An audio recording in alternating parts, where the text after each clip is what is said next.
Yo, yo, yo! Another day kaya another vlog na naman tayo mga pre. Andito nga kami ngayon sa arcade dito sa Uptown Mall sa BGC dahil maglalaro kami dito ni Ate Milan. Pero inaamin ko wala talaga akong skill sa mga ganito. Pero tara, let's go! Try pa rin natin. Baka naman ngayon may buena si Kuya G.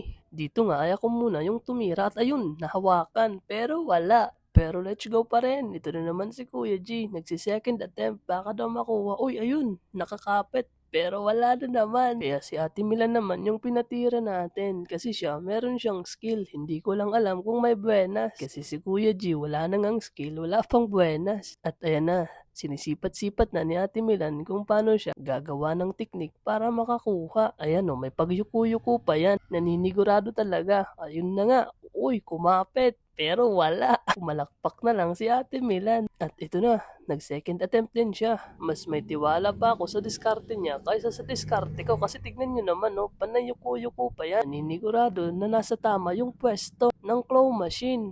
At dito nga ay umanggulo pa yan. O di ba? Akala mo talaga makakakuha na kami dito eh. Tignan nyo naman. Asang-asa na kami dito eh. Ang dami na ng pagyukong nangyayari dito. Mas marami pa sa mga ghost project. Ayun na nga. O di ba? Oh, alright. Wala na naman tayong nakuha mga bro. Kaya ito nga at umuwi na lang kami. Kahit wala kaming napanalunan eh happy naman daw. Kasi kita nyo naman dito. Ang ganda talaga dito sa may Uptown Mall. Dito sa BGC. Kaya pumunta na rin kayo dito mga bro. Isama mo na pati yung mga kapitbahay nyo. O kaya naman isama mo na rin pati yung aso mo. Kaya ito na nga.